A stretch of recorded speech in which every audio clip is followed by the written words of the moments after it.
Hello, Solemn Dark here, and welcome to the first video in my classic Ironman series. I'm going to play XCOM Enemy Unknown on the classic difficulty, extreme challenge for only experienced players. I've played quite a few XCOM games. I'm not saying I'm great, but I know a few things, and the Ironman mode doesn't allow you to reload saves, so you can't save scum. You can't keep going back and trying to make that one shot again and again and again. So it is frustrating, but I'm up to the challenge. Also, I'll be skipping all of the cutscenes that I possibly can, so if you want to see those, I'm sorry. Alright, so we get to choose our base first, and there's quite a few different options, two of which I think are most valuable. You might even be able to say three. You choose North America, your base starts right here, you get $160 immediately. North America funds more because the first place that you choose automatically gets one satellite. So if you choose North America, you get a nice shot of cash, a starting shot of cash. And then also you get the air and space perk, which means that all the aircrafts, weapons, and everything cost less both to build and maintain. Europe, I think you're going to get $100. I'm going to use dollars, whatever credits. Your labs and workshops cost 50% less, which is kind of a nice perk. I don't know if it's amazing. Asia is the one that I see a lot of people picking because the officer training school, which is where you can get your 5th and 6th squad mate, you can get more experience per kill, a lot of things like that. A lot of people like that. South America, pretty much worthless. There's only 2 countries in South America for XCOM that you have to cover, and you get instant autopsies and interrogations, which, you know, not a huge deal. A lot of people think it is. You can very easily throw 2 satellites up there. And then you've got Africa, which gives you the all-in bonus, which is pretty cool. 30% more funding. But again, at the beginning of the game, you don't have that much money, so 30% of not a lot is not that much more. So for that reason, I think I'm going to choose North America, and we'll do that. We're going to be putting down in Mexico for this mission. Alright, Operation Crystal Hawk. We've picked up a local broadcast indicating alien activity within a major metropolitan area. We should get down there and eliminate any hostiles. Alright, Central, will do.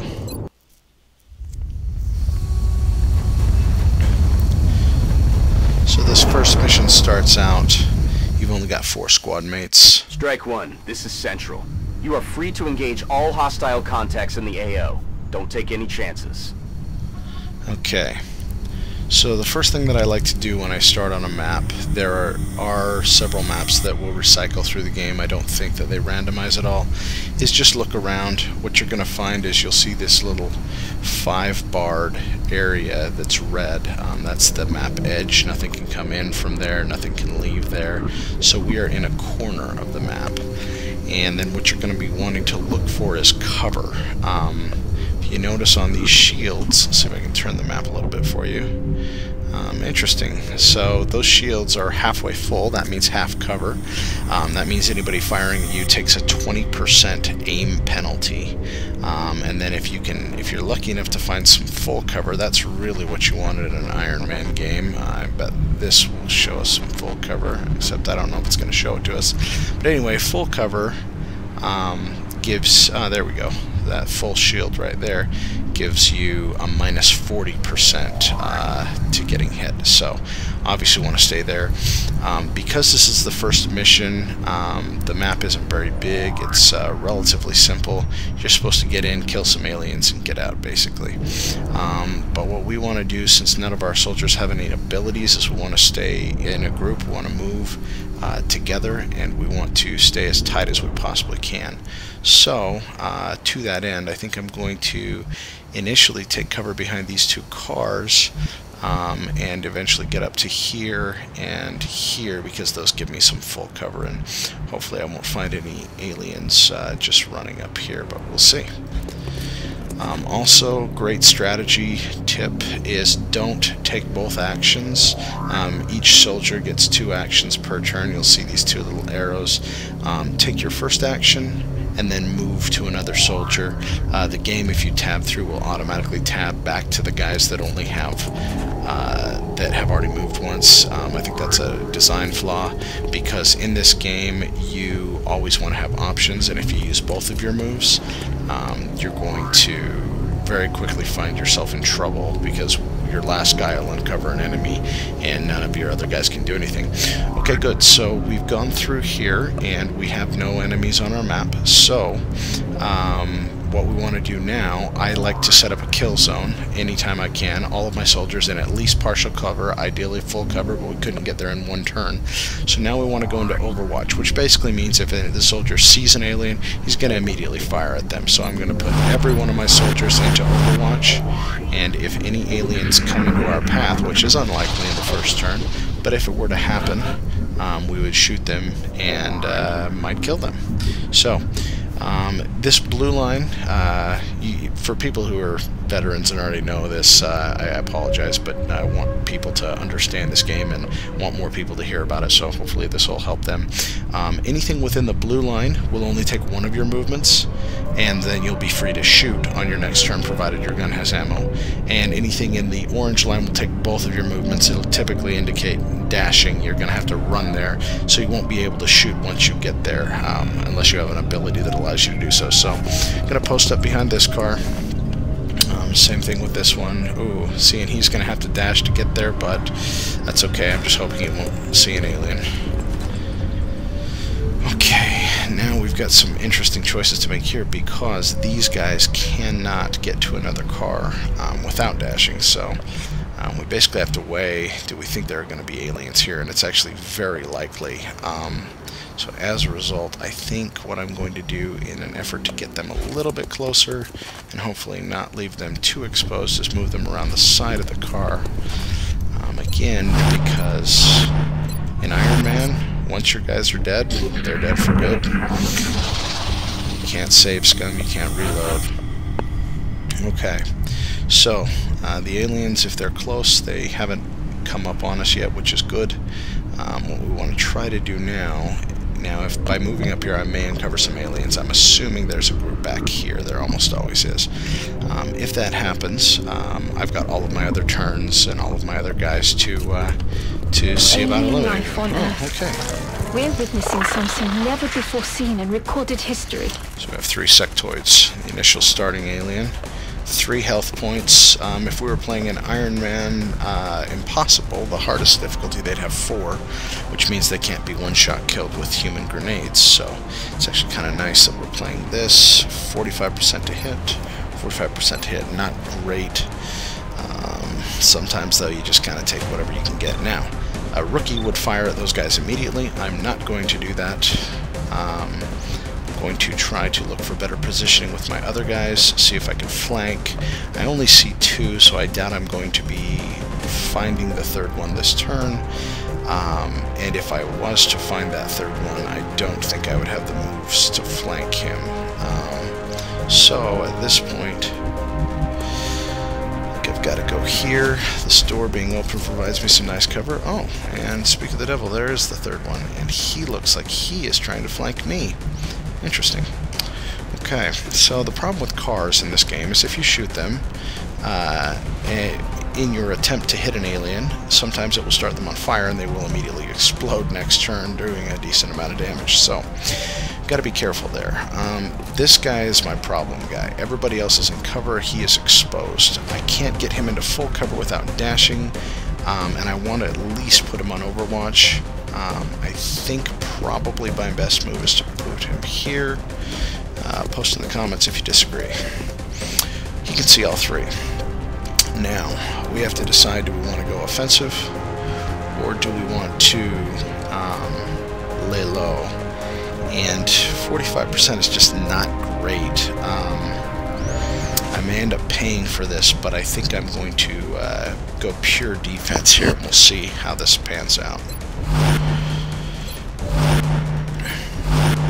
And this guy can't really move to anywhere good, so we'll try this too. See if this guy tries to flank, he can come back over. Let's see if he will.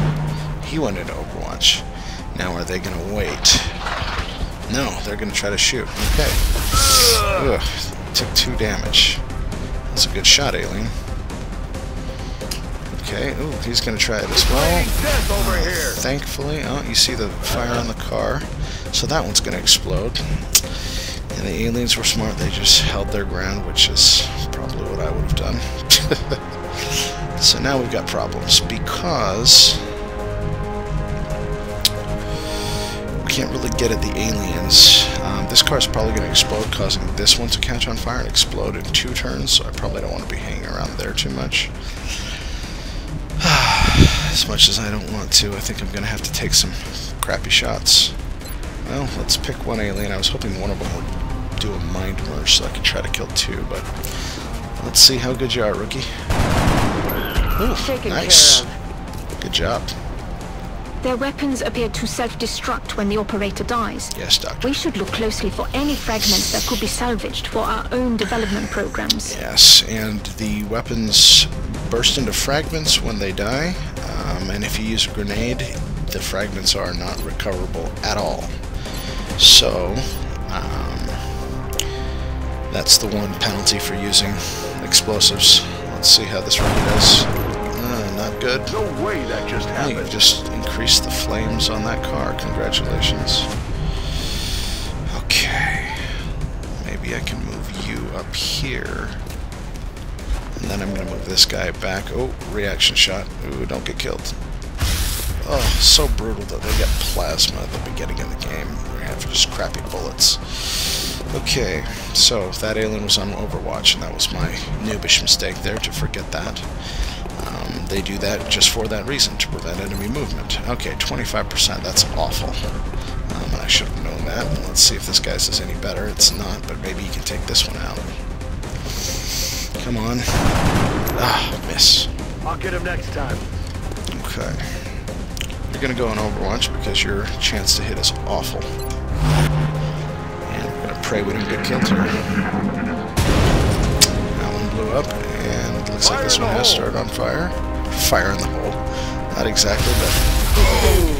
Alright. Got rookie blood on our hands.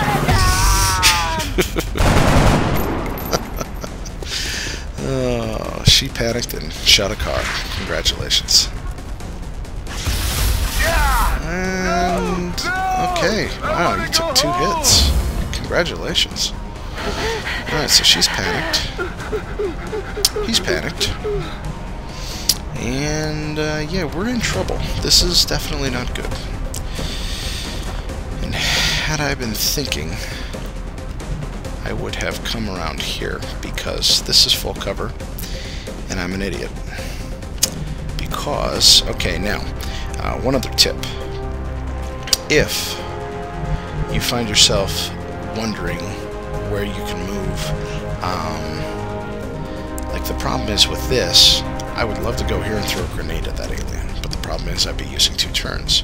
So if I were to go here, then I can see if I could hit that alien. In fact, I can do a test and see how far out this frag will go. Okay, not far at all, as you can see by the terrible camera.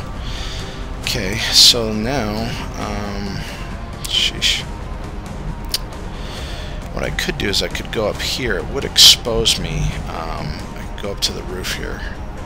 I might be actually able to get a good view of that alien, which might be really nice. And the rookies anyway, so let's try it. High ground will often give you a shot bonus. 65%. More info. We got 20% increase because we took the high ground, and the alien is in low cover, so I'm losing 20%, otherwise I'd have 85% chance to hit. And my weapon is terrible, so it only gives me 5% chance to crit, but it's as good as we've got, so... Now again, let's do that grenade test that I was referring to before. Okay, so it looks like that would kill that alien. So the question is, do we try to kill one alien and preserve his body and materials, or do we take the guaranteed kill? One of my rookies has died. I think we need to go for the guarantee, and I'm hoping that alien is right there still. Because if not, I just wasted a grenade and a turn. Commander, Excellent. you may want to instruct your men to exercise restraint when using explosives. Yeah. While certainly effective at killing aliens, they also destroy the artifacts we're hoping to recover from the bodies. Just something to consider. Oh, I totally forgot that car was gonna explode. Wow. If this guy gets killed. Yes. Welcome to Ironman, everyone. This is awesome.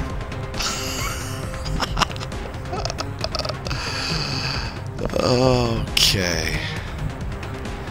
I'm hoping that I can take the high ground and maybe somehow survive. Okay. Because I just... Well, if I were to run there, I might be able to nade him. Let's see.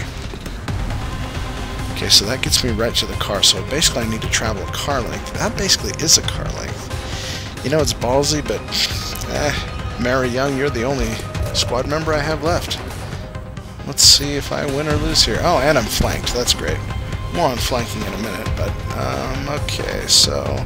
kind of control the bounce of the grenade. I don't know that it matters, because basically if they're in the kill zone, they're dead, so... Let's try that.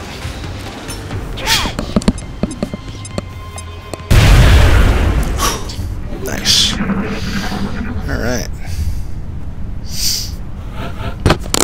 So, at this point, there is another group of aliens out there, and I think I'm pretty much dead. I could try to abort the mission, although I've never done that, so I don't know how it's done. The nice thing about cover once it's blown up is it can't be destroyed any further. Notice I cannot go on this tile here because there's fire there, and unless you have a special suit that grants immunity to fire, you can't go there. Okay, so that was weird. XCOM decided to suddenly quit on me for whatever reason, and as a result, it kicked me out. But apparently the save feature from Ironman is still was in effect, and so we are still up and running with one soldier. So yeah, congratulations if you're still watching. At this point, I think I'm going to reload because my gun was almost halfway out, about there. And I've got aliens behind me. Wonderful. Here they come. Got something over here. And this looks like this might be the beginning. Okay, let's see. Alright, so I am flanked. That's what that yellow means. And thank you, Mary, for telling us that. Now, if I were to go here, or here, thinking here might be better, I still may be able to see an alien, probably not.